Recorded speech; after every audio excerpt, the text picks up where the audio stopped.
there's not a lot of them. I will say I do have a dumb reason for wanting to go to Maryland, is just to kind of walk around and be like, "Hey, I've seen that in Fallout 3."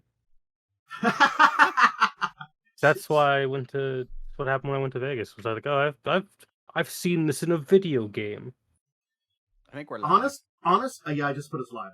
Honestly, I'm gonna say here, one of the places that I've been to in real life that I feel like really didn't reflect well in video games was Zion.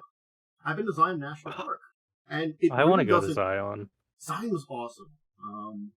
It was when I had we had an excuse because story time that I can share with everybody now that I've gone live. Hey, story time before we begin the show. Hi, everybody. My cousin was getting married, and she was getting married in Colorado. My uncle was like, "Hey, I know it's kind of expensive, but I can fly you out here." And so my dad was like, "Hey, would it be too much of a trouble if you then, rather than fly us directly back home, fly to your place, because he lives in Arizona, and then fly us back later on in the day?" And he's like, "Sure." So we flew to Arizona and then just drove up to the Grand Canyon and Zion and Bryce and a bunch of places up there, which is really nice because I'd never been out there. It's really cool to see all that stuff. Nature's awesome. Yeah, nature is really cool. I will say one thing that was really cool was when we were in Vegas area, we did go to the actual Good Springs. And the actual saloon, which has been in a lot of media, they have a little museum for Fallout New Vegas in it. And I met the guy who is Easy Pete is based off of, because he's a real dude. He's a pretty chill guy. That's cool. But yeah. So we do have some tabletop stuff to talk about today. Turns out that news was happening, even though one of my news sites might be going away, and it's in one of our stories here. Oh, sweet. Because I was using a couple of websites for some very common tabletop companies that I would go to. Oh, shit. And a couple of news sites. Because sometimes you don't always pick up on everything. And another one. Nice. I'll have to find another or two. I'll see. But anyway, our small update to start today is, of course, a very interesting one, and following up from the previous week, and that is the... I'll put the article here for the small update article. It's just that the Replicant Rebellion book is live on Kickstarter. I just wanted to say nice. We talked about it. If I notice these things and they talk about them again, I try to remember to update everybody. There you go. I keep meaning to buy this RPG, and then things keep happening that I can't afford it. And it makes me sad, because I love the Alien RPG, and I've heard this is kind of similar. Yeah. But so there's our little update on something from a previous episode. I'll always keep an eye out for those things and let people know, Kickstarter's live, or something goes officially public or something. Yeah, I'll try this. But for our big first story today, we have a preview from the Quest from the Infinite Staircase that seemed interesting enough for me to talk about, because they're doing D&D that's high-level sci-fi fantasy currently. That there's interesting. A futuristic spaceship that's crash landed in one of the adventures. I mean, that's fine. That's no different than anything in Pathfinder. That's gonna be real. But I feel like Pathfinder already has that. I think the thing is, Pathfinder, I expect stuff like that because of the nature of the world. I don't know if I necessarily expect stuff like that in Forgotten Realms. That kind of stuff does exist in Forgotten Realms. It's just not utilized very often. Space jammers are a thing, so space travel is a thing. But they're not technology, they're magic. They're all magic. Kind of. There's some, true, but I also know there's, some kind of adaptation. Okay. No, I know I was familiar. This is a 2E adventure. Expedition of the Barrier Peaks. It's an advanced D&D adventure. So it's a full remake of that. So it's a full remake of that one, which I've never played, but I've heard tales of it, and it's actually kind of cool.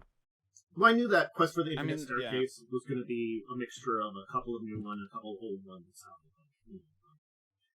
They're talking about... This was one of Gygax's adventures, yeah. You were saying... yeah. Oh, I was just saying, it's I don't know. I'm like, is it gonna really be that technological, or is it gonna be maybe it looks nice in the picture, but I'm fine with it if it gets us better technology rules for D&D, which I hope there will be some in the adventure, because the DMG ones kind of suck. They mentioned laser pistols, anti-magic rifles, and like simple worker robots, supercomputers. Yeah, because like all this stuff is in the DMG. It's just so basic you can't really use it. Yeah. Yeah, it's interesting. I mean, like, I feel like there's place for it in Faerun. It's just, whatever. Especially because clearly Mind Flare stuff, which makes sense to me because Mind Flares probably have. I feel like there is kind of this. I don't know. I always picture Mind Flares as being a little bit more technological, even though it's kind of magical. Technically, they are kind of. They are like them and the Githyanki are actually pretty technologically advanced, but it's Magitech, so it comes off as more magical. Yeah. I think that's the thing about Spelljammers. It's pure Magitech, so it comes off very much more magical than like an actual science. I feel like it's that kind of thing. Like when we look at something like Starfinder. My brain stopped there for a second.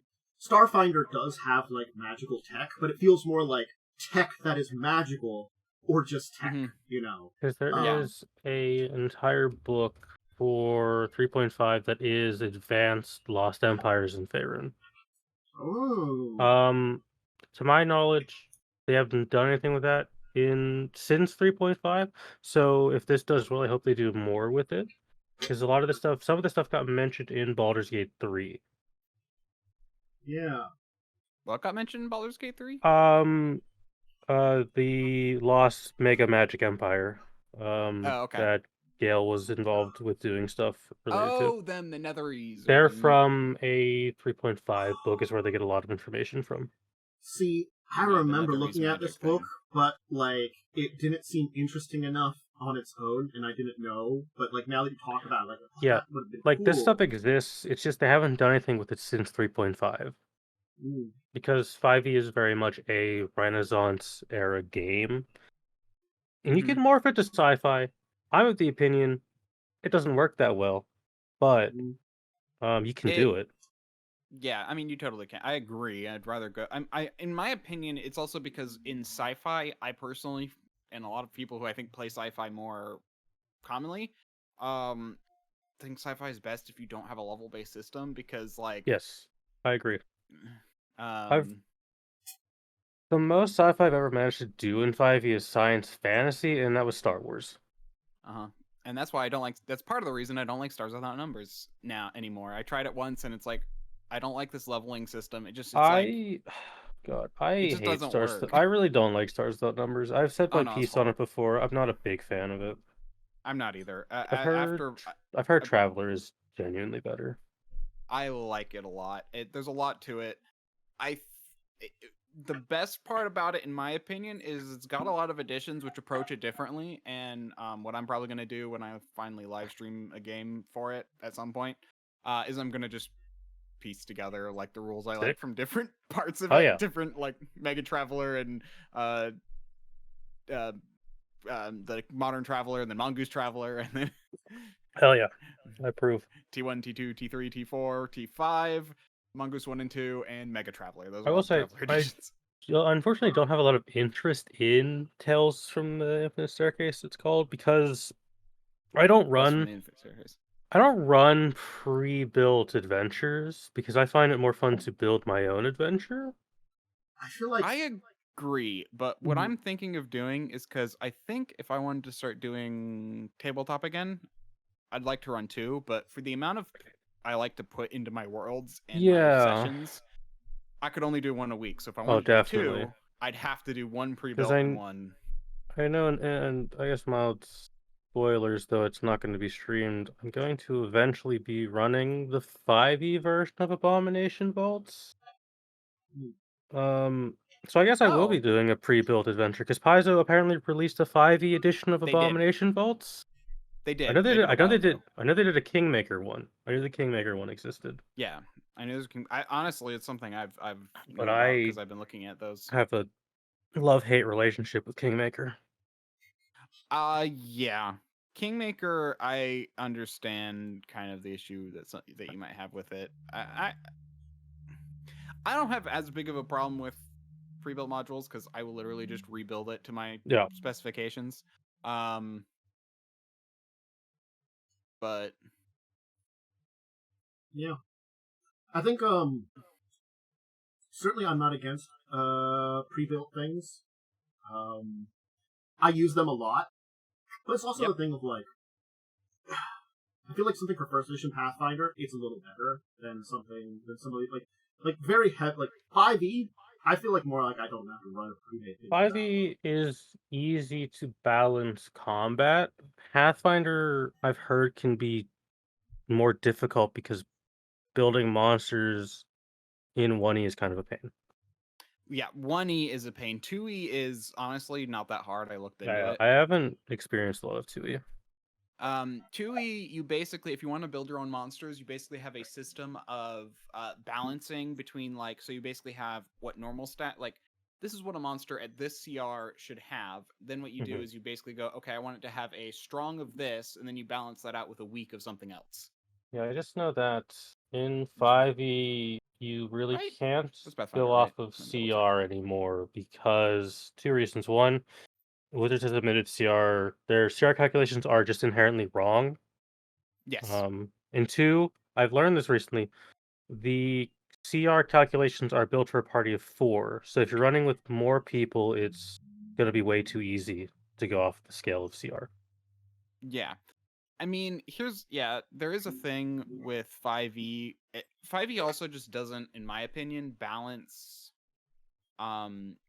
like higher level combat very well. Yeah, because 5e balances by giving things more hit points. A lot of high level stuff in 5e is just a big sponge. That's not necessarily a bad thing, because especially now that I play Baldur's Gate and I realize 300 hit points, that could be an interesting combat. It's not like a lot of hit points at that level either.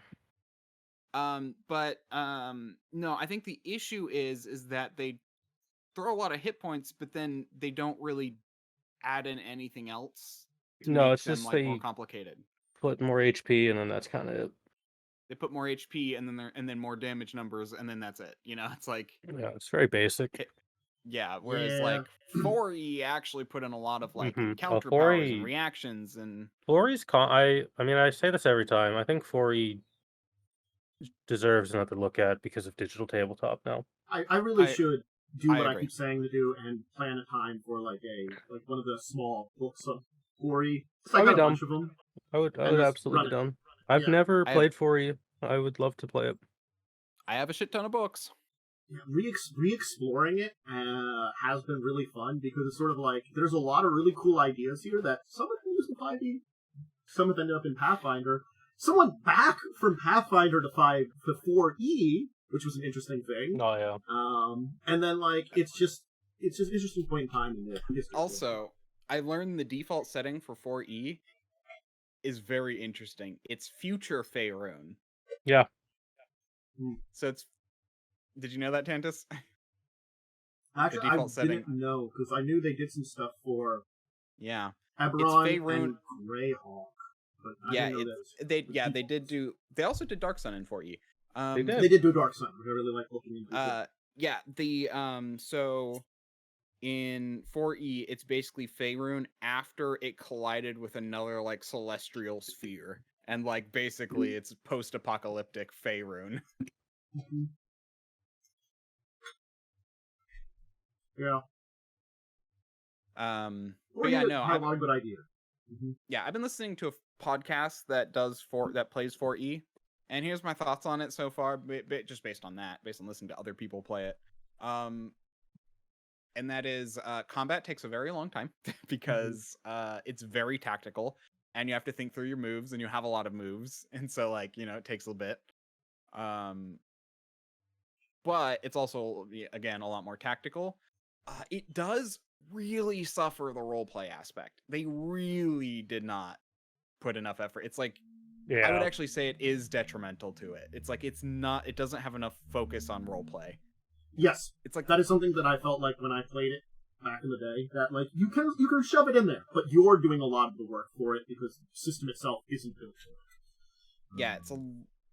Yeah, like the skills and stuff are very like they're fine and they scale honestly probably more Pathfinder-y, Pathfinder 2E like, where it's like based off level and stuff, based off what you're proficient in and etc.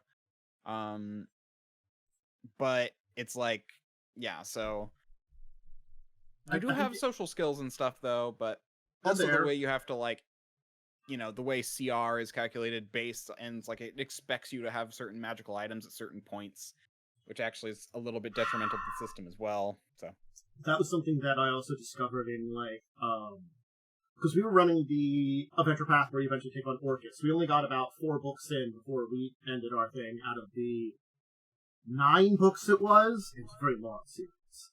3 per that's the other thing. tier. Going up to 30 is a lot.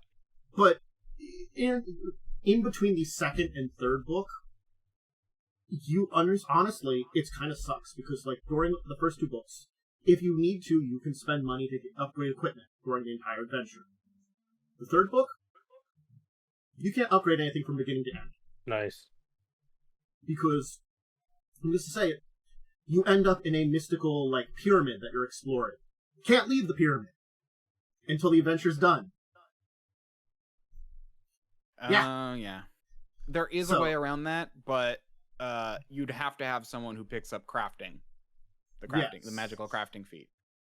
Honestly, we ended up spending like we were given a little extra money at the beginning of it by our game master, so that we were like at the mid-level of equipment, so we were still a little ahead at the beginning and a little behind at the end, and it balanced out okay, enough that we were able to get through. But you could definitely feel like you're a little strong at the beginning, a little weak at the end. I don't know. Something to do. Yep. So that's at least with a little bit of side tangents. Because there's not a lot of topics there, I'm okay with doing side tangents anyway. That's I know. I wouldn't have. I would have tried to gear us back if it weren't. Expeditions to Barrier Peaks. So, second thing to talk about today is that Pathfinder has announced a board game, which I feel is interesting because it reminds me of just by the way that they kind of like generally describe it. Something like the Castle Ravenloft board game from D&D. It's probably going to be different in its own ways, but it's a group of you going through 12 possible different adventures in a city, creating your own character by selecting an ancestry and class and customizing those with powerful magic items, feats, and magic spells. Yeah, it's probably a little bit of that combined with maybe a little bit of their card game that they had for first edition. Yeah. And put together into an adventure game, which I kind of feel like I'm in there for. I like the D&D board games. They really haven't come out with many. I think they've come out with like 1 or 2 since the 4th edition ones. And I don't think they even updated the system. I thought there's been like 3. Because I know there's Castle Ravenloft and there's there was another one. The first 3 were Castle Ravenloft, Legend of Dritz, and Wrath of Ashardalon, which were all during the 4E period. And I think they've put out like a Elemental Evil board game and one other one post there, which I'm not sure if they've kept it the same mechanics, which were basically 4E mechanics, which work very well for a board game. It turns out when you have a map to play on, 4E works really well. Even when that's boiled down to the very simplest thing. Perhaps it's some kind of tactical game. God, yeah. Yeah, I think it's interesting. I would like to see more about it, but we're not going to know a lot until their campaign goes live a little later. They've got a pre-launch page up now, which... I have a date on that. 3 months from now. So, 94 days. So, expect it to go live in... That's September? Maybe we'll hear about more before then. But seems like an interesting idea, and I just wanted to talk about it a little bit more. So, yeah, it looks like they have a few. Mm-hmm. I'm looking at their website. It looks like they have Ghosts of Saltmarsh, Dungeons of the Mad Mage, Tomb of Annihilation, and I mean, I'm assuming. Where is it? They've put out more than I thought, because I haven't... Here's the thing. I didn't hear about those other 2. They coincide with some of their major adventures, which is really awesome. I didn't hear about it. Yeah. Yeah. Nice. Looks like there's another one coming out, it looks like, at some point. Oh, and then Elemental Evil, then I'm guessing... I don't see Castle Ravenloft on here. I don't... It's very old. That's a good point, yeah. No, because these are more recent ones, it looks like.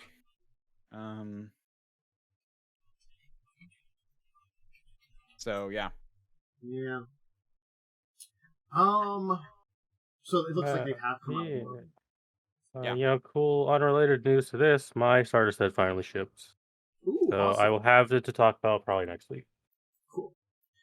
So here's something that I'm a big fan of, so I wanted to mention, even though the third one isn't as good as the first two. Third one wasn't as good. No, but announced at PaizoCon as of last week, used to be place, is a Kickstarter for, which that didn't link quite right. No, the link did not. Well, it still goes. Yeah. These giant links for Kickstarters are just weird sometimes. Here you go. I'll fix it. There you go. You got to get rid of all that ending guff. Get the actual link. There you go. Yeah, there's the last bits on your link are basically search queries. Yeah. Basically, when you're looking for stuff, they're tacked onto the end so it knows what you're looking for and stuff. I just linked this fair. from somewhere else. And it's fair because it is annoying that it'll always give you a long link if you go from somewhere else. Anyways, yeah, that is more tracking things. So it's like, oh yeah, you came from here, so they know where you came from. Yep. So if you are unaware of The Gamers, it is a little bit of a cult classic group of films. The second one is really the pinnacle of the series. I really like the first one a lot too. Second one is very funny. The second one is very funny, and if you're in the tabletop sphere, you'll love it. Even the first one's pretty good, but the first one certainly feels a lot more like indie film than the second one. You know, like the second one at least feels like they've got like a budget. It's the way to say it. And then there was a third one, which was an interesting idea, but I feel like it didn't land as well with a lot of the ideas. Personally, for me. It wasn't bad, but it certainly, I feel like, was a step back from the other ones. They want to do another one. I'm up for this if they can recapture some of the magic of the second one and stuff like that, and things like that. So, yeah. Apparently, this is being done by one of the head writers. Some things have happened, and apparently he finally has the rights back to the stuff that he got back in 2022. Nice. And so he started working on a script for it. So yeah, it looks as though like something happened with the rights and maybe distribution people or stuff like that, which unfortunately can happen. Yeah. Oh yeah, no, that happens a lot. In fact, a lot of small groups, whether filmmakers or like video game companies or whatever, like sign on to these things without like a lot of lawyer intervention because they're new and small, and then they basically get screwed over for a long period of time. One of the best examples of this is the Evil Dead franchise. Sam Raimi does not own the rights to the first movie he made and wrote.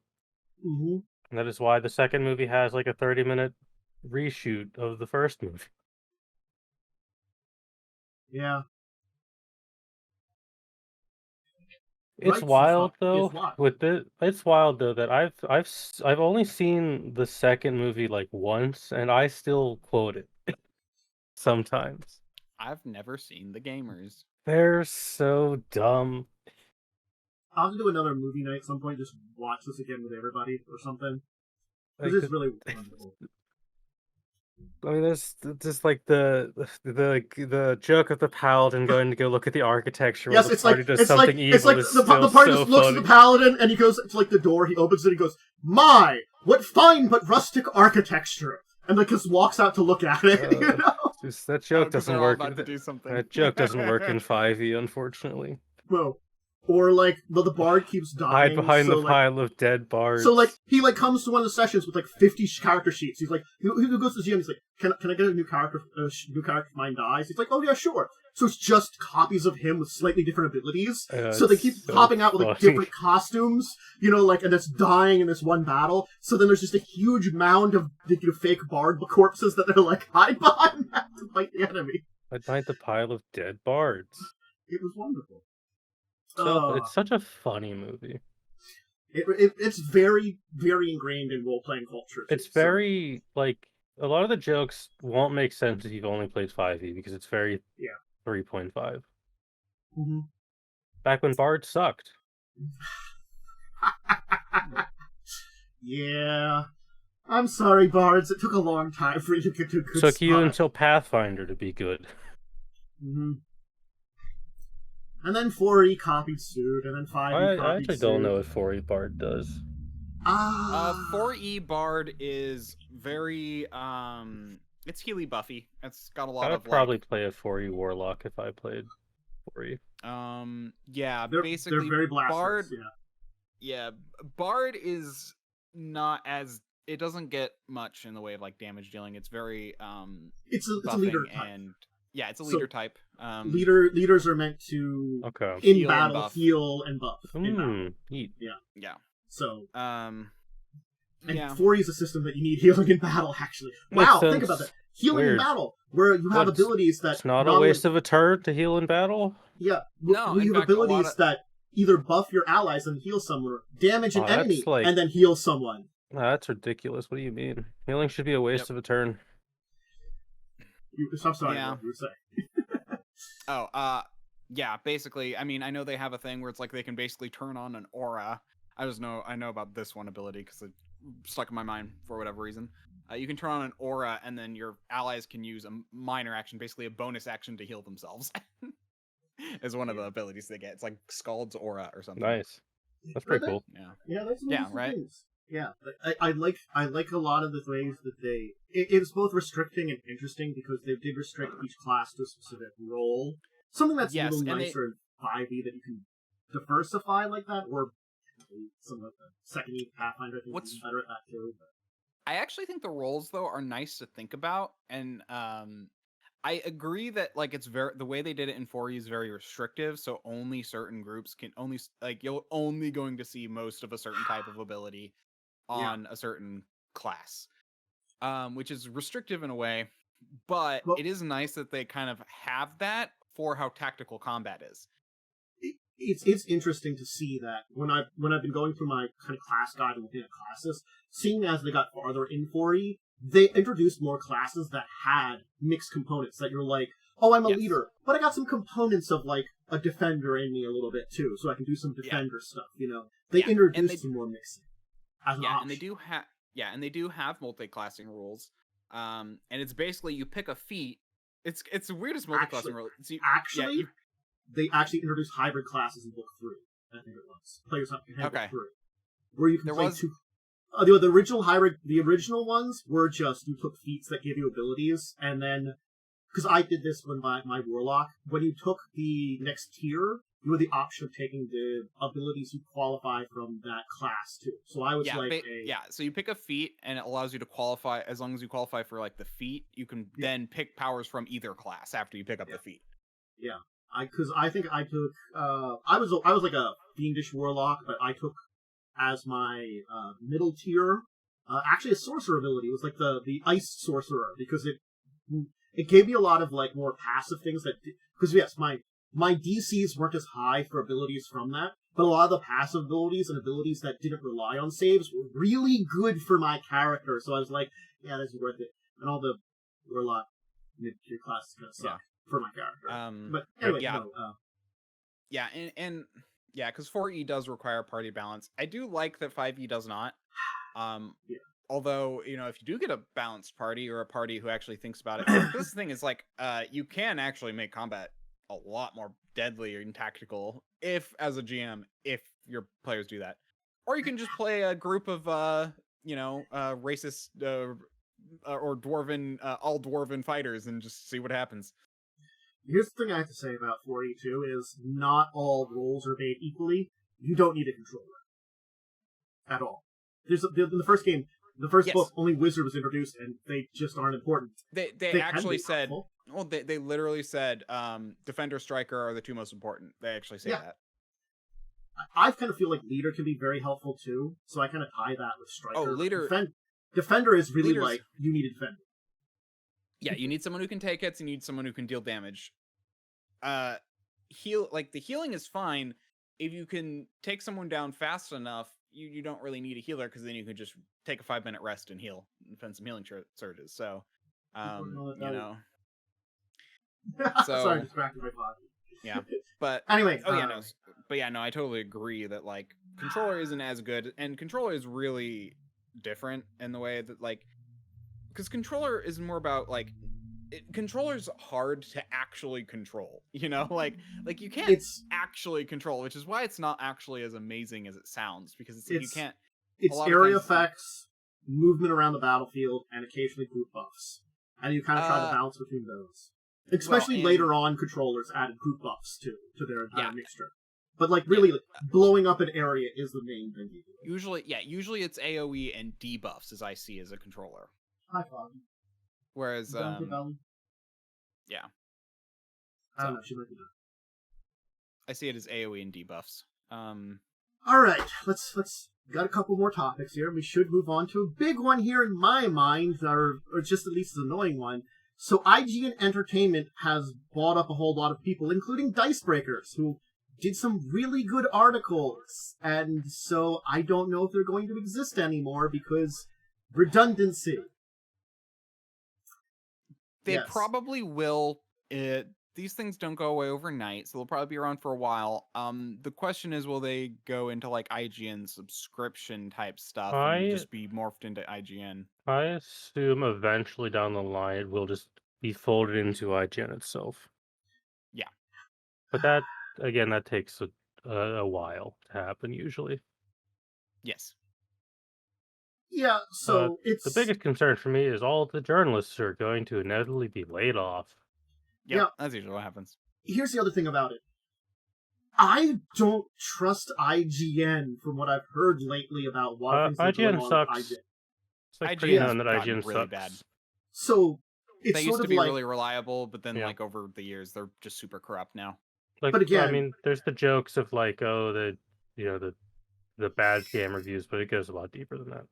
With morphing things together and assimilating things together, what does this mean? Will we have a more, for tabletop-related content from any of these people or stuff from these people, more IGN-related kind of stuff? Or will it actually have some of the quality it has now? And I don't trust that it will have that quality. I mean, I can tell you what, it's probably going to be industry propaganda. Because that's basically kind of what IGN does a lot of the time. Yep. Yeah. Or that entire thing with the, what did I hear about? The IGN reporter harassing someone because they basically said some kind of complaint, and so they turned, the other person basically took it like 200% rather than like, or like 1,000% on the other offensive, and kind of went crazy by like, contacting like their family. Yeah, look, you look into that. It's just something that happened recently. It's kind of, it's not a good sign for that side of news in the industry, where like IGN had a name before. It's like I don't trust them. And this is more than just that. It is the IGN Entertainment, so there's more than that. Like Humble Bundle is under there, but they don't report news and stuff like that. So I'm not looking for the big concern for me is Eurogamer, Rock Paper Shotgun, VG247, like those are big article sites. They are. Those are all just going to be IGN now. Yeah. Or under the IGN umbrella, which I'm not a fan of. I do not like when big companies buy up small companies. I don't like it. Well, okay, I specifically don't like it when news sites consolidate, because that just means that's honestly a big problem. Like, I mean, that's why you can't trust anything on like network TV, because it's like it's all the same. It's network news is really bad because it's all owned by like 2 or 3 companies. Yeah, so.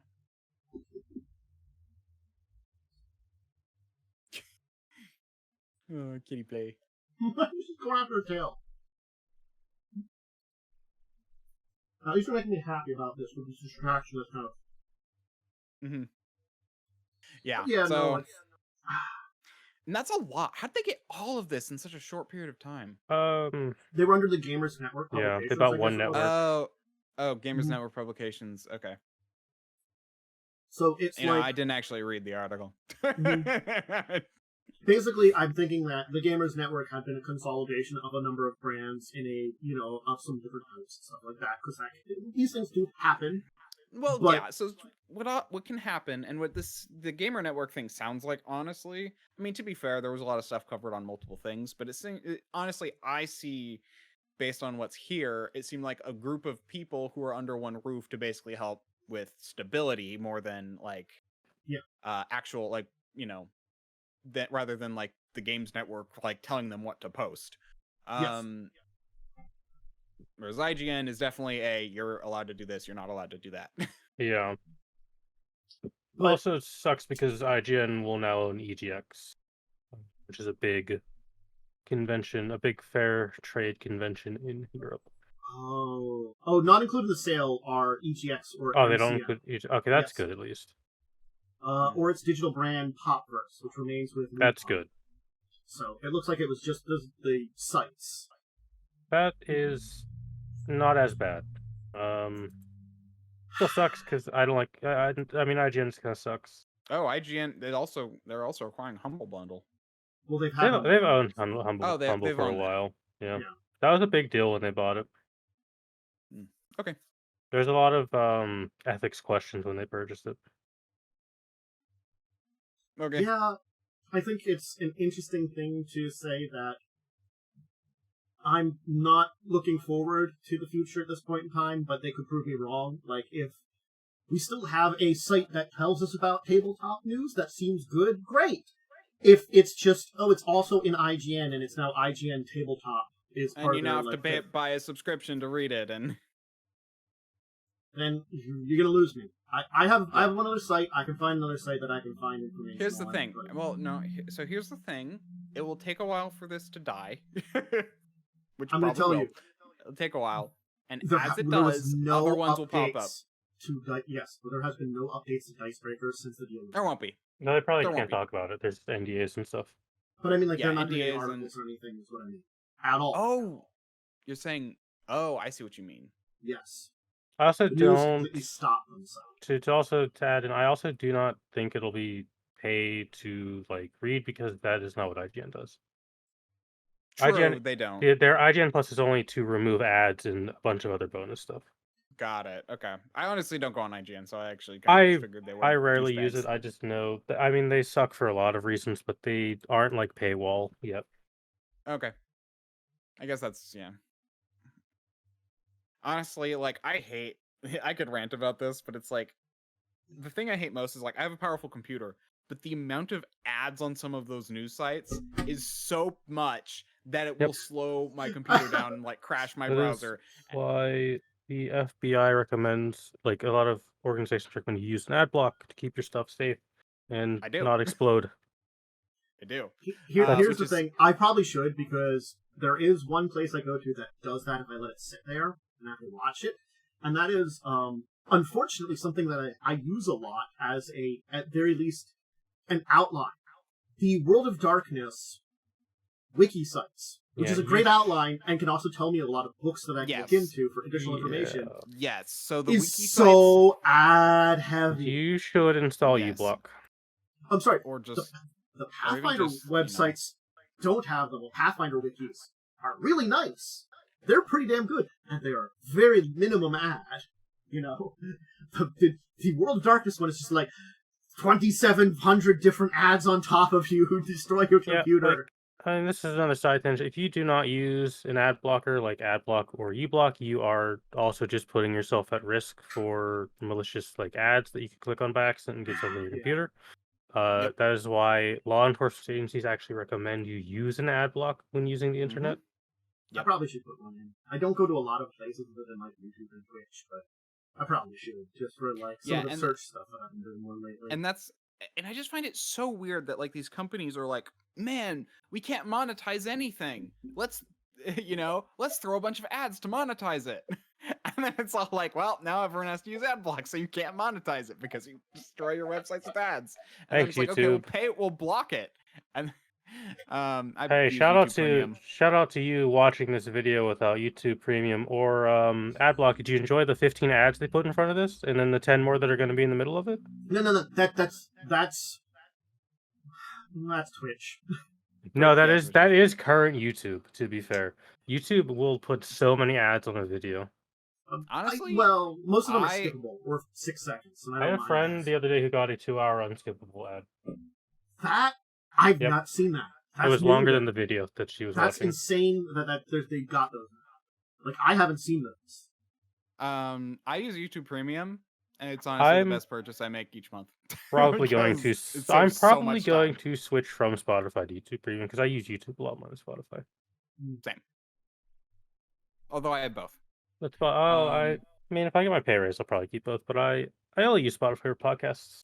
Honestly, yeah, same. And I'm thinking of switching to other things because Spotify has introduced. Oh gosh, I don't know if you know about this, but Spotify has introduced. If you've noticed this, but Spotify has introduced a thing, and I even saw like a patent for it at one point. I saw an article about this. Basically, they seamlessly cut in ads into your thing. Yes. So like, yeah. So it's all so annoying. And I'm like, maybe I should go to a different podcast site because this is terrible. And it's there. They've done like a patent for it, so it's not like other sites can use it. So I at least haven't seen that on the app version of Spotify, which is really the only one I use because I listen to podcasts while I'm going out on errands or playing some Pokemon Go. When they first introduced it, I think they didn't allow this, but I think now they do allow whoever uploads the podcast to turn it off. I'm not certain because I've noticed some podcasts do not have it. Because I know Illuminati does not have it, which is one of the only ones I really listen to. They've got their own apps, which I'm fine with. Yeah. No, like if it's the people reading the ad, I usually just let it play. But if it's like an actual ad, I usually just skip forward. I know Illuminati doesn't have it, Cox and Crendor doesn't have it, and Disc Only does not have it. Those are really the only three I listen to. Which is why I think it's something that the users can control. Yeah, which is nice. That sounds correct. Yeah.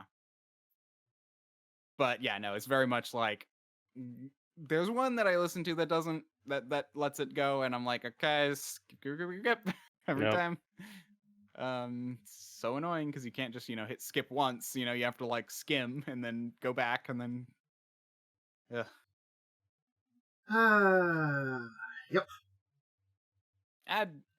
Adpocalypse. Gotta love it. Woo. Never ended. So. Got one more news topic today. I thought this was an interesting one because, hey, one, it's a thing we're getting from Motivius as a publisher. And two, this campaign book revised is supposed to be tactical adventures in 5e, and I'm very curious about seeing them this, So, I don't know a lot about the tactical side. They say it's tactical adventures, This is technically in a pre-order now that they are doing. And it's got its own settings. It's based on the popular... It's the video game, right? Yeah, Solasta... Crown of the Magister, which is apparently very good. I've not played it, but I know a couple friends who keep saying I should buy it. Mm-hmm. Yeah. It breaks down the world. That's right. This is the game where it has its own tools to just make your own adventures in it. Well, that's always nice. Yeah. It also has 40 subclasses. Oh, damn, that's a lot of subclasses. Yeah. Man. I mean, imagine having subclasses. Yeah. 5e's been out for what, like 12 years, and they've had 13 subclasses. I think this is the 10th year 5e's been out. And they don't have that many subclasses because they only release that many monsters. Imagine printing books that they're going to be coming out later on this year that probably approximately at least a third to 2/3 of it is probably just going to be the same thing that was already there.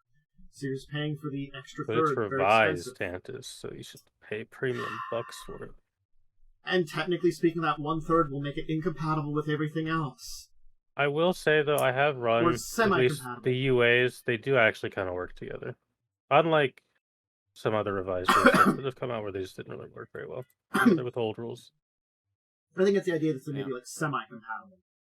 We're like, I found that it was fully compatible. Well, my always thought was playing the two different versions of them, and one outshines the other. But it is 5e, so it's really hard to outshine They're also the other.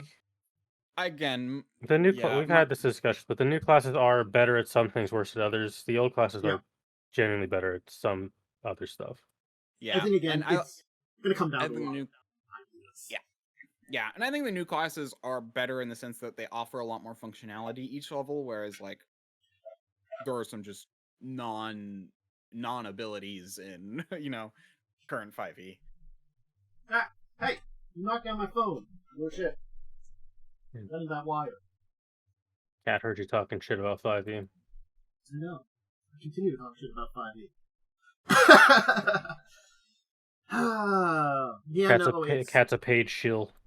Paid shill. Just comes back with like this fish, and I'm like, where'd you get that fish? That is a silly kitty. Anyway, yeah, but interesting book if you're interested in this. I have only heard very little of. That's right. I heard a little bit about this video game recently more, wasn't it? Was that the one that someone talked about? I know that Cell is very like pro this game. I think Cell's the one who told me I should get this game. Mm-hmm. No, it's a different game that I haven't heard. Okay. Oh, okay. Cell's told me I should get this, and then I should get Rogue Trader, which both of them are on my list of things to buy eventually. Oh, wait. Solasta 70% off right now. Yeah, it's on sale for $9. Hey. Hold on. Apparently, very good game. Let me check out the video game this is based on. It's on sale, and then you can inspire. And because this is on, pre-order, you can then see if you actually be interested in this and a lot of stuff. So maybe that's a good way of testing it out. Oh, I already own it. Nice.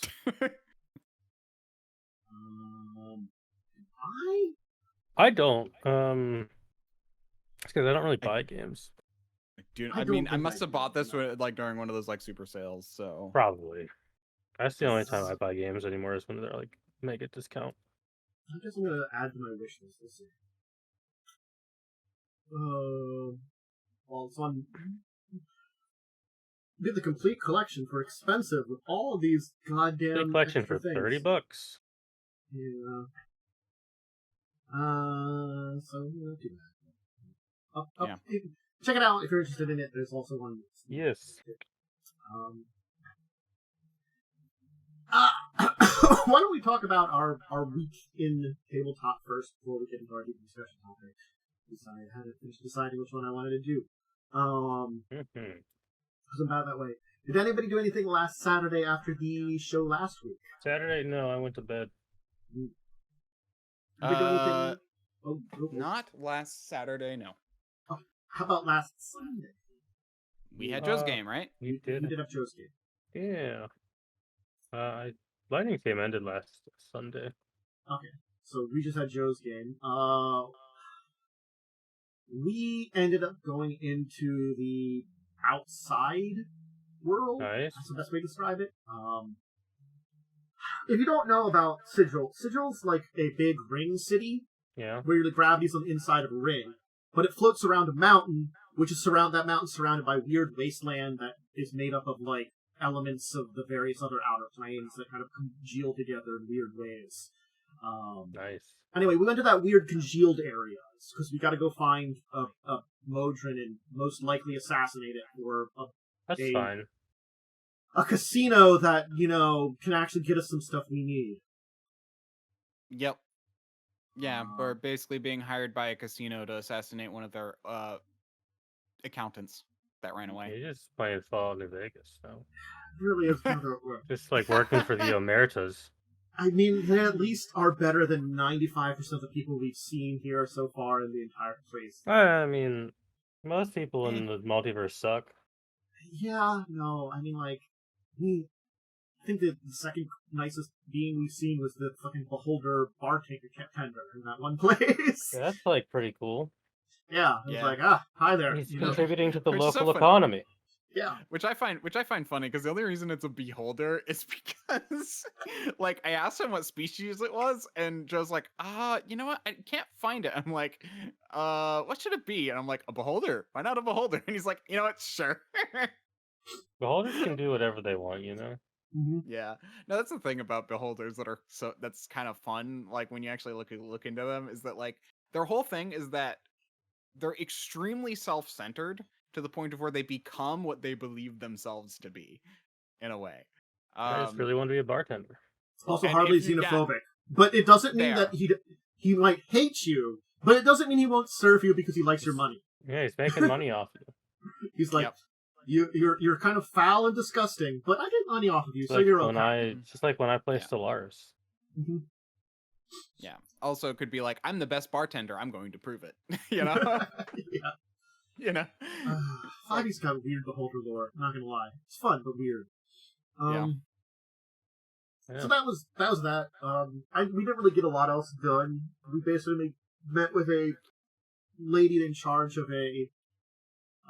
We did shopping and other management things. Oh, yeah. So yeah.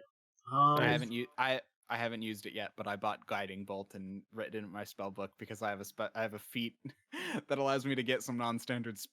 Or not a feat. I have my background because I picked it from Tasha's something, and anyway, it gave me some extra Tasha. What is that one?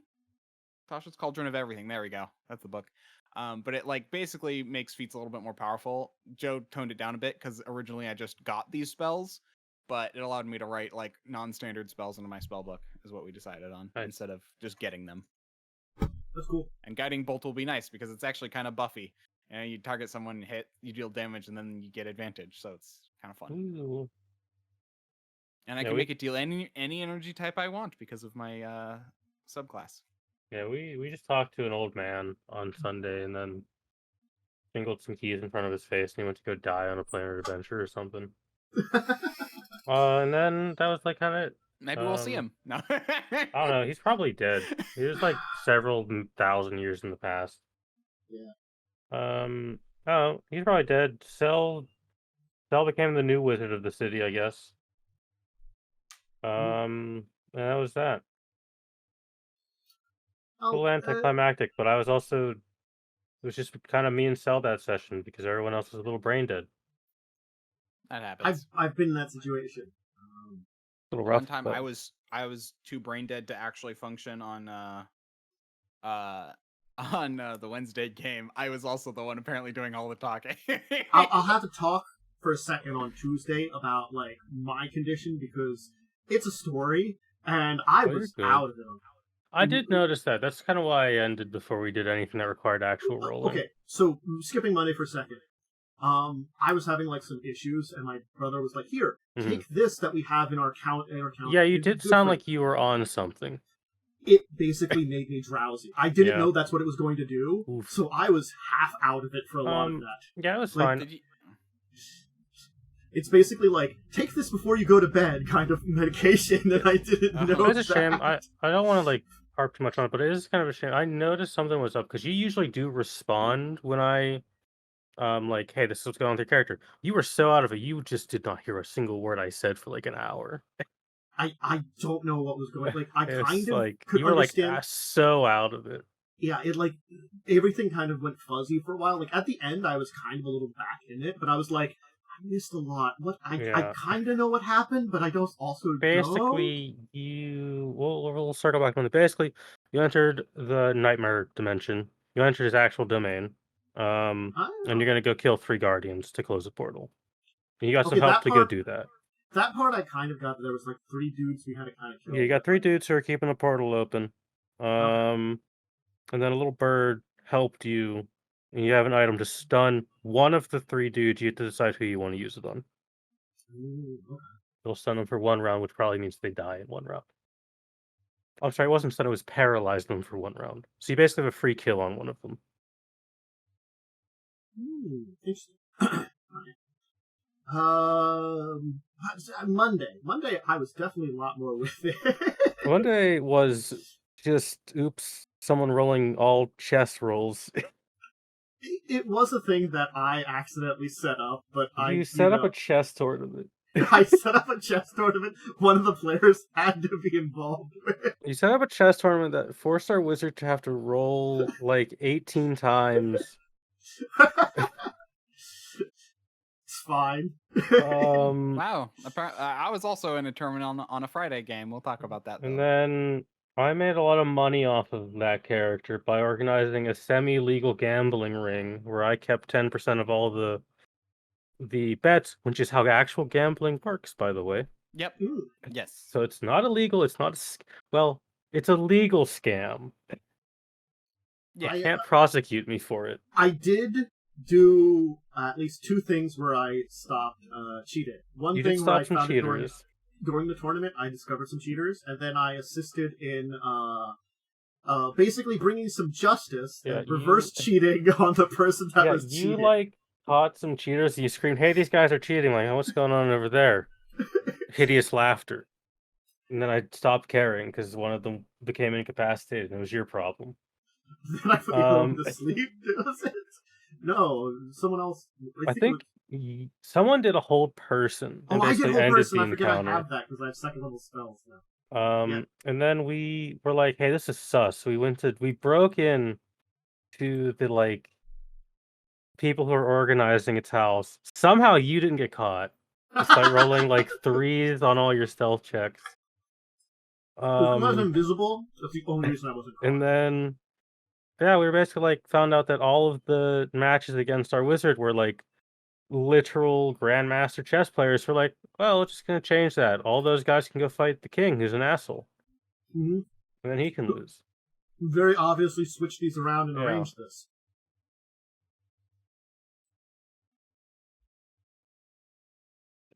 So good times. Chess tournament. We had Wednesday then. Yes. Where you got into a place and there's totally, maybe, possibly horrible tentacle monsters that you've sent on there, but you did, kill the only actual thing that you can kill here. That there's a real thing to kill, which is a bunch of assassins that show up to get you. That fight sucked.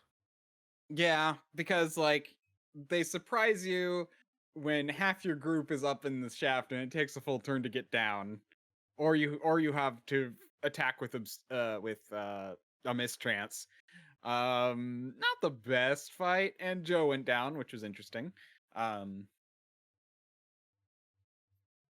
But thankfully, I negated a bunch of crits because I might have gone down too if I didn't have fortification. They were pretty mean and had some pretty good stats for doing the damage they did. So that also it was such a rough. It was also a rough fight because it was hard to. One, they're assassins, and a lot of my big damage spells are dex based, or rather reflex save based. So they have big reflex bonuses. And then I realized, if they're reflex based, they're either going to have garbage wheel or garbage fortitude. So I gambled, and it turns out they have shit fortitude saves. Both of them are still okay, but enough that you're at a level where it's not a plus 12. Yes, it's a plus that they have a 1/3 chance. It's a plus where they can still mess up because my DC high is still only 23. Yeah. I do agree that it was a poorly designed fight. I just think logicking it out, and I know this is Pathfinder Adventure. There's not a lot of logic in how the combats are there. Did they follow us in, or were they just down there? They followed us in, so they followed us in. Well, yes, they followed you in. The thing is, or they tracked us from outside. Yes, the thing is, they had been tracking you, mm-hmm. And they discover you here. The thing is, I do have rules that I wasn't going to use. The fact is that the Red Mantis are tracking you throughout this area, and so there's some random encounters that you could have that are more Red Mantis fights. I'm not doing random encounters, so... Well, we don't need the XP, so there's no point. Yeah. But that is one of the things that can happen in this kind of area. At some point, I saw a video that talked about why random encounters can be a good thing. Oh yeah, no, I'm not gonna lie. I think if we weren't a stream game, it'd be good. It just kind of would bog down the stream a little. I agree with that. Although fights, I think even on stream, fights on stream can be fun, especially because we're doing a visual medium. If it was on the auditory medium, yeah, I agree. I think it's up to the GM to make the random encounter fights also interesting, Yeah. which does put a lot more work on the GM I do who's think already streaming. that if I would have done this fight, the way I would have done it is I would have had them like engage in a larger room where all players could be present in the actual arena instead of having to try and hit from like 70 feet up. Yeah. But that's like the only thing... change I would make, because I don't have an inherent problem with this kind of encounter. I just think Pathfinder did it like weird. I agree. The issue is just that like one person can go down at a time. It takes a full round to go down. I'm also going to tell you, the rules I had for it were kind of weird, and I had to kind of like figure out what was going to happen. Because what it effectively was, the information they give is they follow you in. Here are some places that they kind of the directions they go. Okay, it's sort of like there are 3 groups in this place, and you ran into one of them because what's his name and his group are hiding there ahead of time because they. Did everyone just come to this fucking place ahead of time before us? What the fuck? Well, the thing is, you don't know they've been following the entire time. That's actually something that they do. I'm gonna fireball all these people and kill them. The reason is that he started following you from when you met with Thousand Bones. I'm gonna kill that man. I'm gonna kill him and drink his blood. He trusts you more, but the first time was like very distrust. But then now that you've completed the thing, it was still more like a curiosity that he's following you. Less like the reasons have changed technically. I don't hate doing it. Yeah, I get it. I feel like it's more of just to like, hey, I'm going to keep an eye on these people because they are outsiders, and it's kind of like this. I could help them to get into trouble, or I could stop them from doing something bad because they don't know our ways. It's kind of like this. It evolved from originally more like outsiders to more like well, they've proven themselves worthy, but they don't really know everything, and they're dealing with a lot of stuff. Maybe I'll just keep an eye on in case they get themselves into trouble. The people from the Skull tribe, they probably might work, but they're not the great warriors that we are. The Sun tribe, still probably a little bit there. Yeah. Also, to Lightning's, I have a 26 perception. I think it's more tracking than following. Like I'm going to tell you. Following. I'm going to tell you. It is something that I thought about doing that I forgot all about, is you can actually make checks to sometimes see them in certain places. I just forgot all about it until this part. I was like, oh yeah. No, when I've listened to the door. Yes, you actually heard them there, and then and then when they do see the sexy mural, they all hoot and holler at it. That's the noise. Oh, that's the noise they made. What a bunch of douche bros. Anyway. They are douche bros. He has a bunch of his douche bros with him. That's the entire thing here. How good at reflex saves do you think these guys are? Not very. They're barbarians. I'm gonna kill them all. Actually, no. His buddies might be a little better. I think they're rangers or something. Yeah, but anyway, the reason though I was cautious because I kind of wish you didn't tell me. I kind of wish you didn't tell me that the people I heard in there before were them, because I would have been a lot more suspicious and might have had something maybe going forward with the assassins and may have been able to figure something else out there. So I told you after you fought the assassins. Oh, did you? Yes. I don't remember the sequence of events. My brain you checked the door, there was nothing there. Yeah, you checked the door, there was nothing there. And then you went down the light bridge area. Oh, okay. That was that then. Well, at least you let the 2 tanks go down, even though, Joe went down because of it. He thankfully had the ablative armor, which was nice. Ablative armor is very good for Barbarian. I'm not going to lie. It certainly fixes so much of the Barbarian's problems of, hey, I stop raging. I all of a sudden die because my hit points drop. I do really like that. I just think this is funny. It's not a critique. I keep killing people in pretty horrific ways, and the party just doesn't care. Because necromancy spells are fucked up. And then also I did kill that guy and drink his blood. And again, that's happened several times. And I like that no one just it's normal. Who cares? That's just normal for her. Drinking blood. Yeah, I have a lot of instant kill spells, and also I'm gonna start taking more messed up spells. So I hope you guys enjoy that. It's fine. I saw You're there was a probably not spell. react to it. I mean, My I'm gonna to at be some fair, point. this is also kind of Mhm, medieval period where yeah. people do just die in horrible ways. At some point, there is a spell I will take. I forget what level it is. Where I will just cast a spell at someone and will just tear the heart from their chest and bring it to me. That's a fun spell. I like that one. The heart rip spell. I forget what it's called, but it does like 200 damage and just kills them instantly. Heh. Yep, just tears your heart out. Necromancers are pretty awful in Pathfinder. It's the Kalima spell. Kalima. Necromancers do a lot of bad stuff, but I'm not raising dead, so I'm a good person. Yes. Well, look, honestly speaking, like conjurers or evokers can be just as bad. Yeah, I'm sorry. Dying by acid is awful. Mages in specifically Pathfinder are war criminals. Yes. Yes. 5e, they toned it down a little bit. Mm-hmm.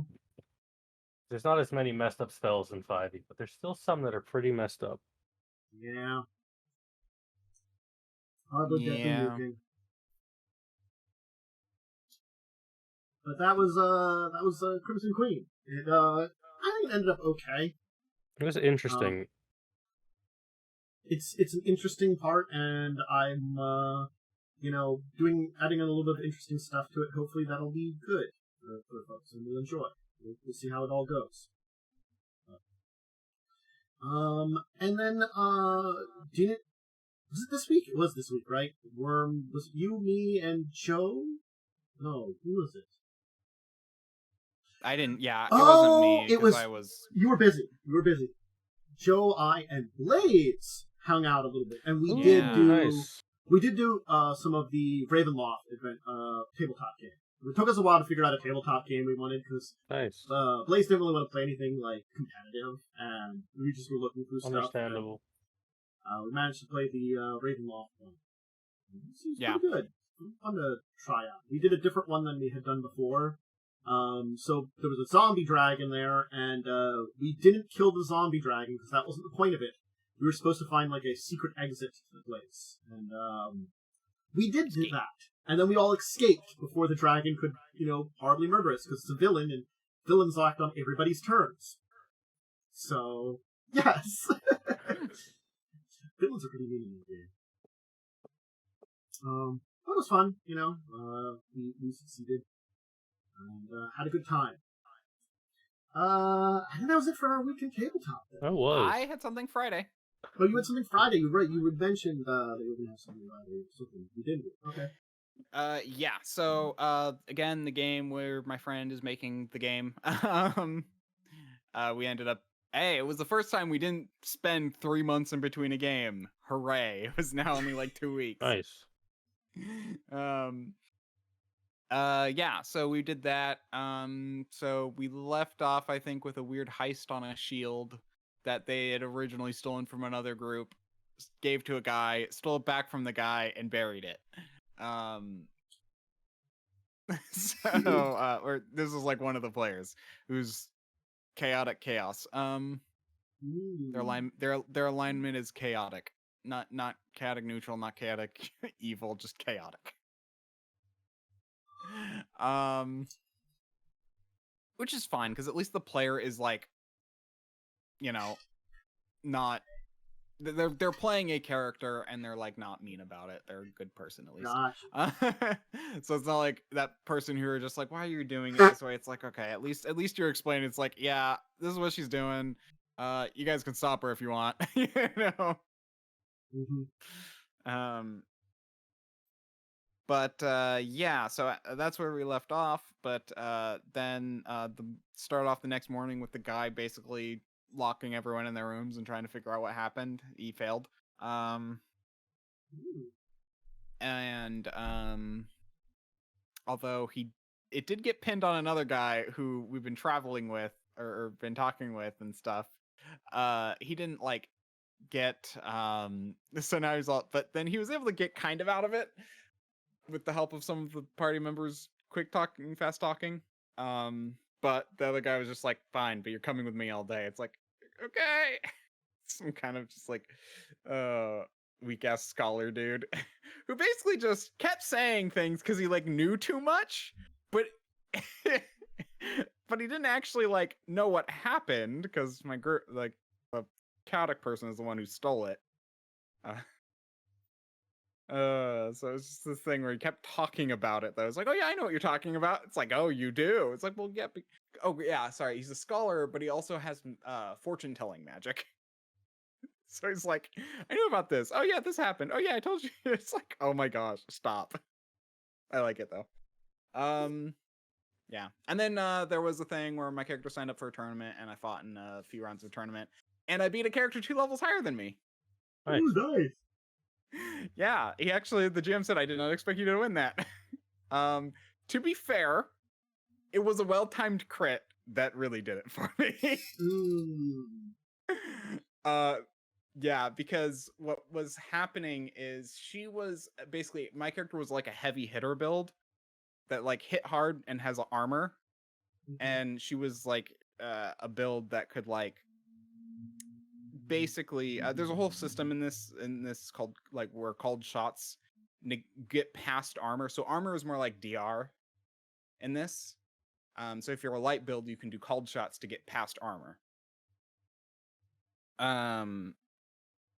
So I was taking like chip damage, but then apparently she was going to do something like a lot worse. But since she was a light dodgy build, I was having trouble hitting her. And I got a well-timed crit, and since I hit hard, I hit her hard. And knocked her out. Yeah, that's basically. Oh, and then they tried to sell the shield, and then afterwards they tried to. Well, while I was in the tournament, the other people were trying to sell the shield back to the person they originally stole it from in exchange for helping the town. It went.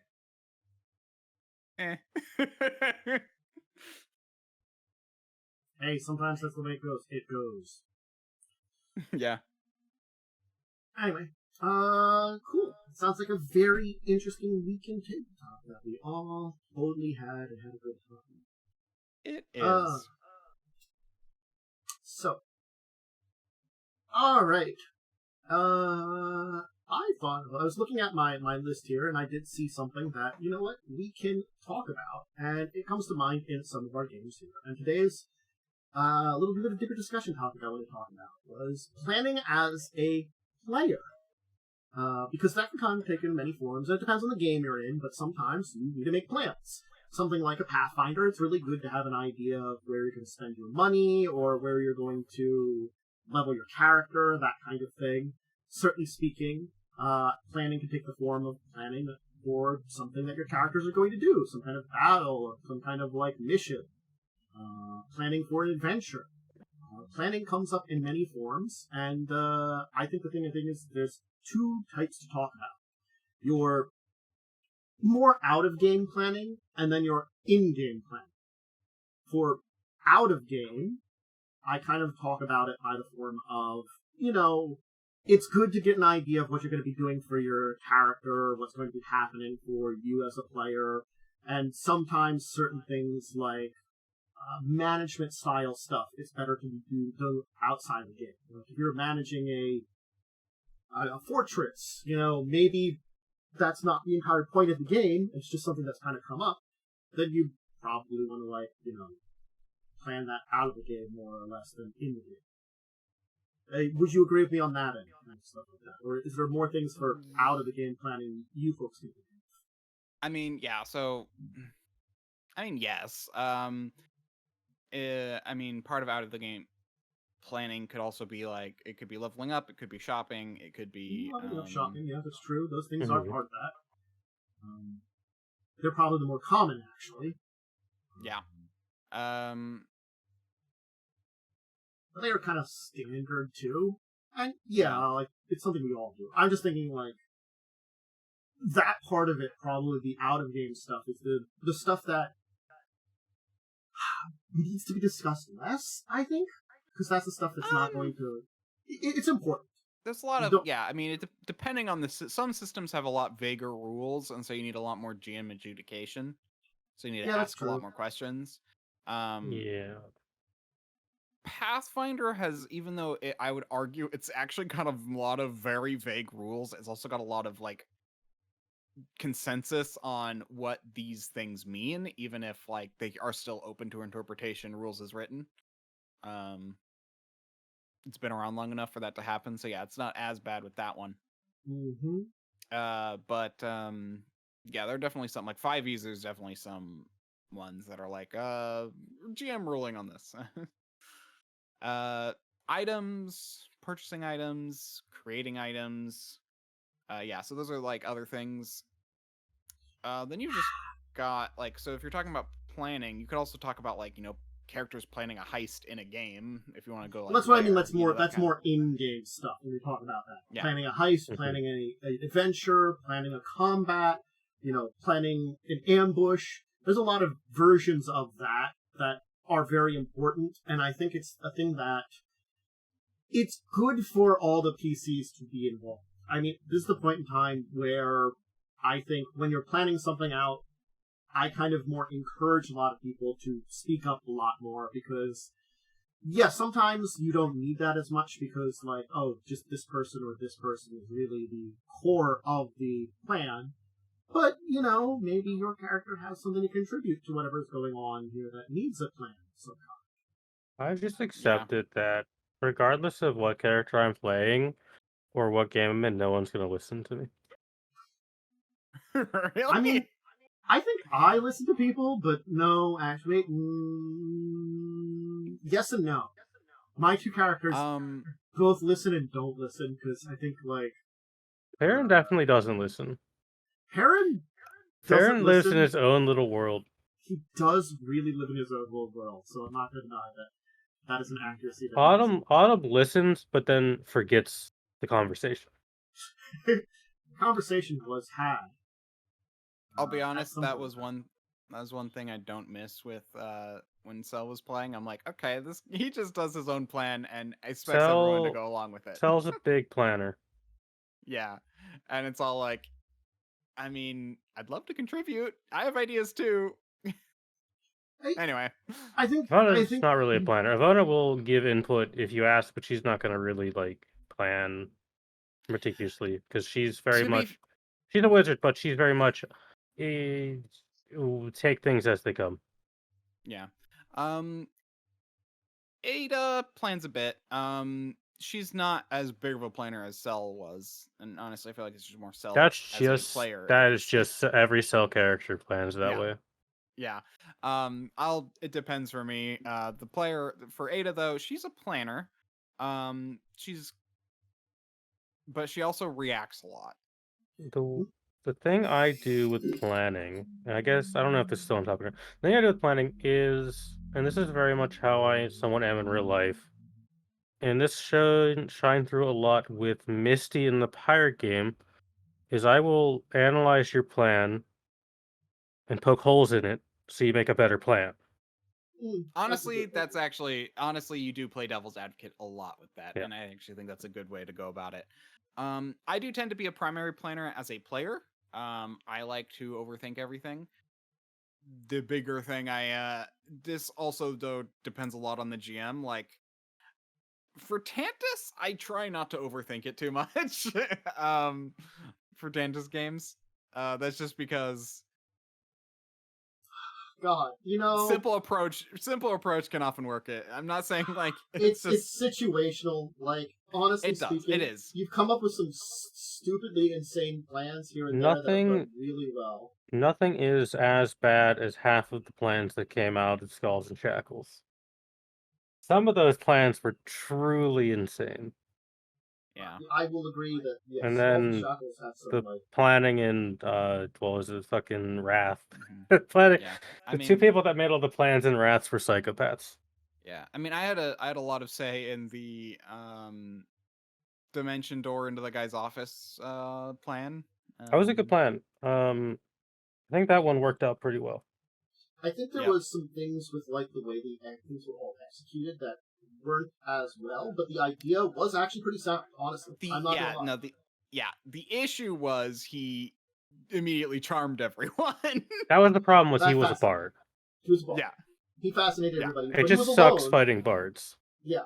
Yeah. It sucks fighting bards, and when they get enough people with an ability Yeah. like that, it makes sure that like you put him in a automatic really good spot. Unfortunately for you. Yeah. I So it was unfortunate. that encounter taught me one thing that will shine through for the rest of this campaign. I will never let another villain talk. I see a villain, they're immediately getting a spell cast at them. I mean, there's one way to handle it. Yeah. I don't know. Every villain could be a bard, and I've seen what they can do now. Yeah. So they just get suffocated. Yeah. I mean, also another point where Ada did some planning. This was more impromptu planning, which was also fine. Was when I accidentally got separated in the That was twisting dungeon. so fun. I had to make a lot of quick decisions where I'm like, okay, wait, no, I'm more likely to run into something if I go this way. And so it's like I was doing a lot of personal planning. I didn't voice it a lot. It was very really much funny because I was tracking the like Sphinx, and it basically showed up just as you were like acting at the door, and it's like, can't get you over there. Why don't you come over here? Join with me. I'll take you back to your friends. And I'll be completely honest, that was a very fun plan. I kind of wish it happened. Yeah, I broke her dungeon instead, and then she got mad and left. Yep. I mean, like, she will fight to the death, but she's also not stupid. The plan was, I'm gonna break the dungeon, and if she's at the entrance somehow, we'll fight her there where she can't leave. Yeah.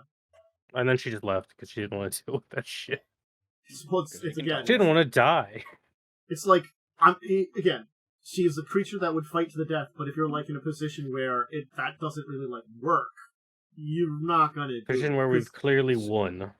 Yeah, like, I mean, she, like, again, like, part of, you told those her tactics, one of her tactics is to retreat and heal, you know? It's like, well, the other thing she doesn't want to die, but she also will fight to the death. Yeah. If the healing's not there, she's going to keep fighting. But it's like also like if she's she knows she has time, basically. Yeah. Like, you know, that's why like retreating and healing is an option once. But the other thing is too is like she knew she couldn't get to you guys where you were, so it's sort of like, well, can't really do anything about that. You guys are in a place I can't fight. Yeah. So, but yeah, so it's like there's I'm a planner when I want to be, but I also play my character who's honestly, I do not consider Ada the sharpest tool in the shed, which is why I don't often make her plan a lot. But there have been other characters where I've planned way too much. I can overthink a lot. In Mondays, my bard is a big planner. My bard contributes heavily to the plans there. And then on Wednesdays, I don't really contribute much besides being like, here's why this plan might not work. We should consider something else as a backup. Yeah, for me, again, like, I still want to contribute for the plans, even for like some of these characters. Like, okay, Sunday, I'm playing a character that's kind of a leader character, so I'm usually putting a little plans. But I also know I'm not confident in abilities, so I like oftentimes I'm like, Hedwig, what the hell do you know? And I asked that way too many times when obvious Hedwig wouldn't know anything. Oh yeah, that's funny though. Very I like that. It's like, Hedwig, what do you know about these dimensional creatures that you've never seen before? They're big and scary. Excellent. Then we should be careful about that. I actually do like that dynamic. Hedwig is a planner, but he's also a follower. So if someone else has a plan, he will follow that. Yeah. I think Monday it's a game where like I'm trying to play a very traditional like D&D adventurer in a world that really doesn't call for it, and so it just ends up being so like interesting to play Perrin in that game.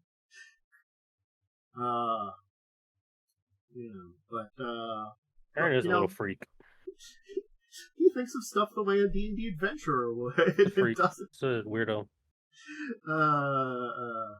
We still doesn't talk about rats all the time. God, yes. Captain Rat. Rat boy. I do want to say something about out of game planning a bit, and if you guys are Sure.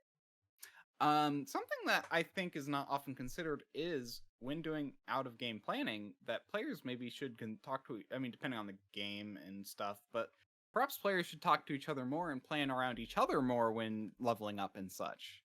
You know, like players often don't consider just focus on their own build and don't often consider party You know, dynamics. in Skull and Shackles, I did that a lot because I was playing an Inquisitor. So I did often ask, hey, what teamwork feats would you guys want? Because you just kind of get them from Oh, as me. Inquisitor? Yeah, Yes. Oh. Inquisitor's main draw is they get teamwork feats. And They automatically happen. Yeah. People don't require to have the work. Yeah, they have a special ability that they treat their allies for the purposes of their teamwork feats as if they had them. Yeah, which is why I love so Inquisitor. Nice. I looked at all those like tag team feats. I'm like, these are trash because it requires 2 feats to use the ability. If you want to use them, you either play someone with an animal companion, or you play an Inquisitor. Yeah. The other way is you could build a very team dynamic based group, but in that case, you are specifically like, as you said, you're planning out with another person, but sort of like if you're doing a build that the 2 of you are working together like that, I can understand that. But again, those other 2 are your more likely times to use it. It's a give and take. Yeah.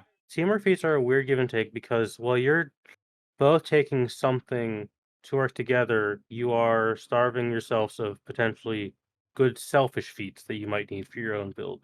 Which could also be used in tandem in different ways, you know, like I grab, you stab, you know, like, you know. Yeah. Like a grapple build or a pinning build could pin someone while a melee fighter beats the shit out of them with their pro. Yeah. That's what I meant. That's actually what I meant by that. Because in the next game, I've already said this, in the next game, I'm planning on playing a combat maneuver character. I will only be taking combat maneuver feats. You guys are going to have to take advantage of those combat maneuvers. Mm-hmm. And honestly, that sounds like fun. I'd love to play, like, honestly, now that I know more about Pathfinder, because this is my first Pathfinder game that went longer than 3 games, I've built a lot of Pathfinder characters because I've been in a lot of Pathfinder games, but none of them went for very long. So this is why I've rebuilt my character like 50 times. I don't know if you've kind of noticed that. Yep. To the point where I actually had to retrain at one point. Most of it's been in planning. But I actually have a good build, and I actually really like it now. I know what I'm doing now. You also chose a type of character that's a very challenging build. Yeah. Yes. Shifter be weird, yo. I did have to look up a guide to Shifter to figure out how to finally build it. But that gave me a lot of insight where I'm like, okay, this makes a lot of sense. And this also makes sense why Dragon Shifter, again, it's good, but you get way too much of it way too late. And I'm just like, you know what? I could wait till then. I'd have to put a lot of points into it. It'd be okay. And yeah, so. And a lot of the places you can go with it aren't as good. It's like a very average build that gets that's average way too late. It's like bad until you get level like 11. Yep. Yeah, it's a thing too, like, certain systems can be good or bad in the builds and stuff like that, so you have to be careful with them. And certainly Pathfinder's one where you can have very bad builds that don't work in certain games because of the mechanics of those games. Yeah. Just the setup of it. You know, just think about, like, when it's called Shackles. It's a pirate game on the ocean. There's a lot of builds that would not work with that very well at all. You know, if you're doing like, my character would be really great in like a desert, or has a lot of abilities that like deal with, you know, giant monsters. Sure, there's a couple there, but most of them you're fighting are going to be people. We did see that in that game where I actually built a pretty good Oracle. The problem was it just didn't really work for boats. Yeah. If the game was more on land, the character would have been very good. But because we were on boats most of the time, it was like, well, I can't make use of like all the stealth abilities that often, so it wasn't very fun. No, it's a thing that definitely you gotta both look out for and understand is going to happen a lot of times in certain builds for games. Like, and this can happen in even things like 5e. I'm not gonna lie. There's certain, like, I'm gonna tell you, Harry is the pacifist paladin. Wouldn't work in so weird. any other system, any other place, I think, really, than the game we're playing. Because it just doesn't really work very well. It's a really cool idea. It's kind of like anti-typical 5e adventure to not kill things. Yeah. And this is a person that, like, doesn't want to get into a fight unless it's, like, absolutely necessary, or unless it's, like, an intrinsic evil of the world that, you know, you're like, well, I gotta get rid of you, you're gonna be bad on the world, you know. Things like undead and evil outsiders. I'll be like, no, sorry, I can't save you. Maybe your afterlife will save your soul.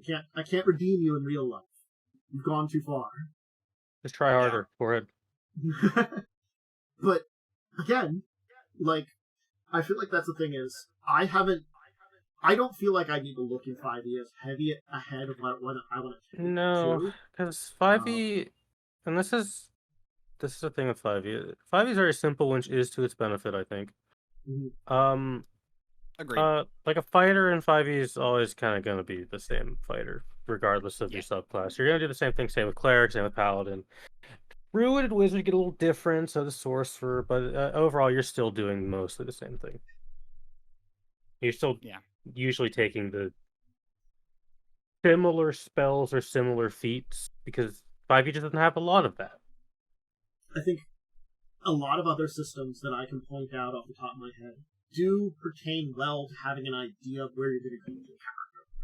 Pathfinder, you mentioned that one, that's a very good one to kind of know a general idea of what your build's going to be.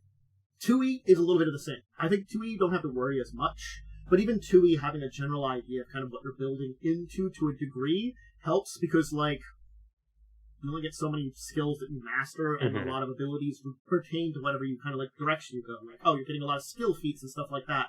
Well, what skills am I mastering? You know, the Fallout 2d20, because there's no classes, it's total customization. You need to know what kind of character you're going to play. Yes.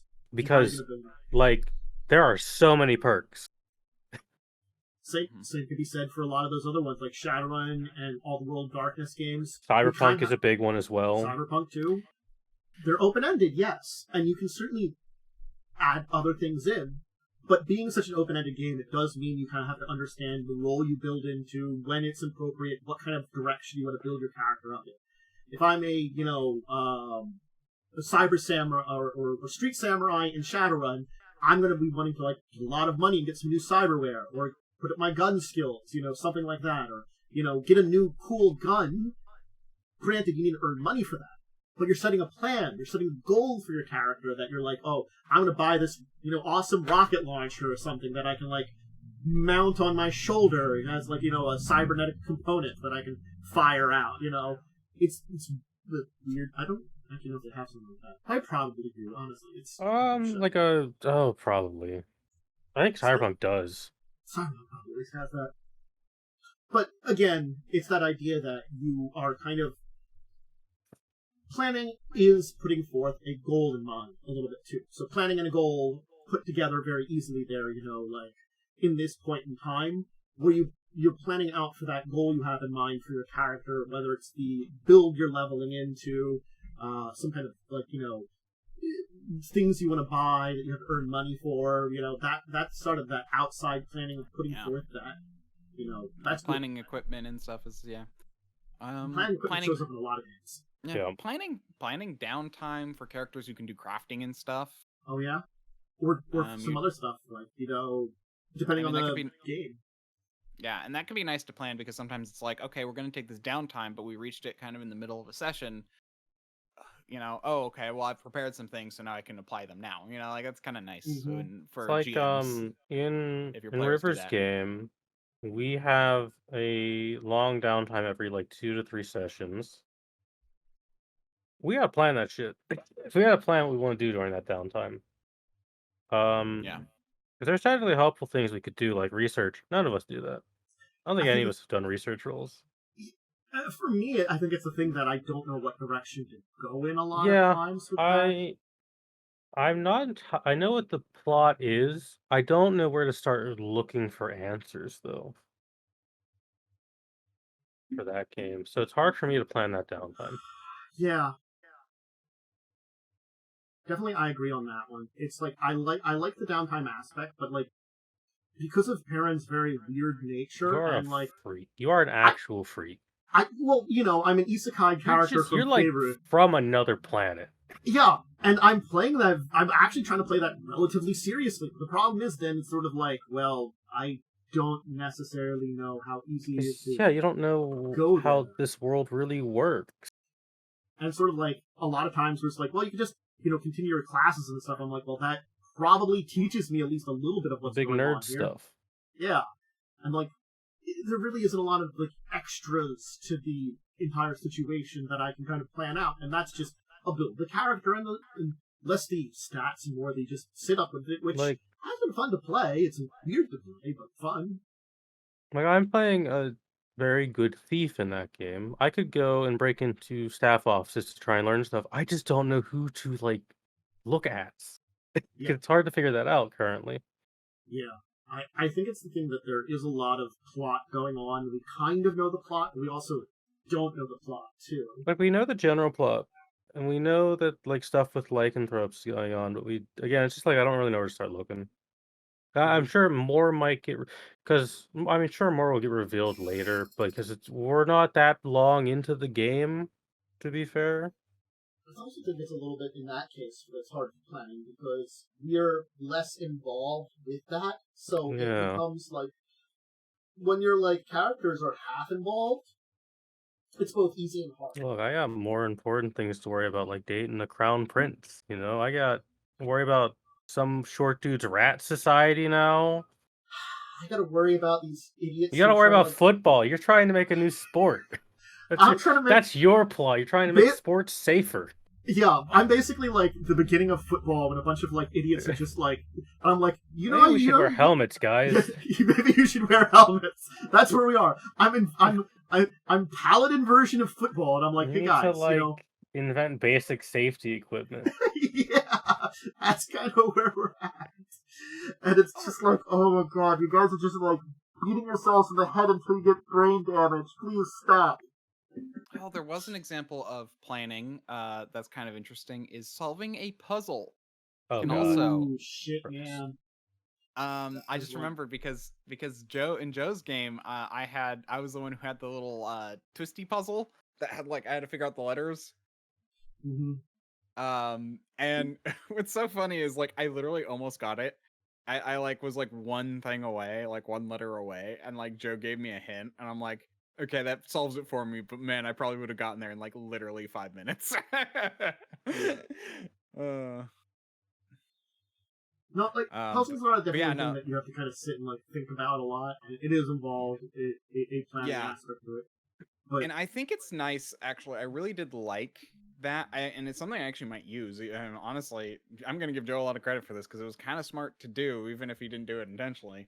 But by giving a mobile puzzle that unlocked something after we solved it, meant I could work on it in my own time. And and then it became more of an activity for me to do instead of this thing that you have to figure out in the middle of a session. You're like, I don't know. Why is there a bird here? But it's on a rock. I get it. But what does that mean? It's supposed to unlock the door somehow. It's in the middle of a session and you're just trying to figure it out. And no, I don't know what any of that means. I just made random junk up to make it sound complex. But it's a riddle or a puzzle or something. It's and that also allows you as a player to make them, or as a GM to make them more complex, which if you allow players to do that on their off time. Anyway, and here's the thing too, that that's probably another topic for another day that maybe I would do. Puzzles and riddles and stuff. Because actually I was looking, I don't think I've actually had us talk about that before. No, I don't think we've ever talked about puzzles. Yeah, it's just something I've simply forgot to talk about. And that's a pretty good topic. So maybe that'll be next week talking about puzzles and riddles and stuff. Yeah, so that's something you can do in off time or planning. It's not really planning, it's just trying to solve a puzzle, I mean, my character had several days to work on it, and so why don't I take several days to work on it? I think larger puzzles, maybe we can call them, things that are puzzles that you would have from outside of the normal game in a lot of ways. Definitely are ones that you have to kind of sit and think and plan and puzzle around. puzzle around. Ha ha ha. Yeah. Yeah, I mean, if it's a puzzle that you expect your players to solve in the moment, it should be challenging for a 10-year-old at best. Yeah. At highest difficulty, it should be 10-year-old. But we can talk about that in an actual like deeper discussion. But there are definitely times where you have to like kind of think of like a puzzle like that. Definitely. Yeah. When you have the planning like you did. Mm-hmm. Is there anything else for when it comes to like kind of planning kind of things that for advice? If you do, Yeah. Yeah, I think for in-game planning, definitely ask your GM if you're stuck. Yeah. Like I feel like, and also if you're a GM, feel free to give your players information if they're stuck. Like you have all the cards, you can help them. Like, okay, well, you guys can be looking around. What do you like? What do you see? Do you want to go looking around and patrolling to see if you see something, or do you want to maybe spend a day? Like sometimes like players are like, oh no, we need to do this now, and it's like, well, maybe you can spend a day and watch. Like you can give advice as a GM because you know what's going on. And yeah, players are overly paranoid. But also ask your GM, like, what can we do? Yeah. Will this cause a problem if we do this? Very true. That gives me another topic too. In-game time managing. Because that's the thing too. We're trying to figure out, time in-game. And like, how much time do we have? What kind of time do we have? All that kind of stuff. Yeah. I guess it's a good spot to leave it there. We kind of talked a little bit about it. It was more just kind of discussing it a little bit and like giving you an idea of what you kind of understand. But the fact is, yeah, we understand that there is a aspect of planning that you're going to have to do, and no matter what, if it's in or out of game, and just be ready to manage it properly and, for whatever thing it is you're working on, have fun. If it's planning for your character, be creative. Think about things that your character may or may not want to do. If it's something that's just for like in-game kind of planning, just if you need help, talk to another player or talk to your GM. Sometimes there is that stuff where you can work together as a team. So keep that in mind too. Now, okay. I guess we'll leave it there. I think that's it for today, unless anybody else has something that they want to chat about. Are we good? I don't have anything else. All right. Well, everybody, I hope you had a great day. Hope you enjoy the rest of your weekend. I'll be back Monday. We'll kind of have my whole updates and stuff. Remember to check out my tabletop stuff that goes on Tuesdays, Thursdays, Fridays. Sundays is backup day. Check out Crimson Queen at 9 on Wednesdays. The show at Saturdays at 6. Momo, do you have anything you want to shout out at? Happy Pride Month. Oh, there you go. And how about for you, Worm? I'm DiamondWyrm. You can find me on twitch.tv/DiamondWyrm or at DiamondWyrm on Twitter. My next stream will be tomorrow at 10:30 a.m. PDT. I usually stream Saturdays and Sundays at 10:30 a.m. PDT, and Mondays, Tuesdays, and Fridays at 7:30 p.m. PDT. Ooh, okay.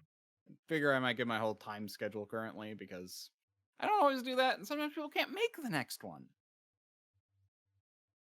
You never know. True. Very true. Anyway, alright everybody. Hope you have a good one. Till the next time. Bye bye. Farewell. Goodbye.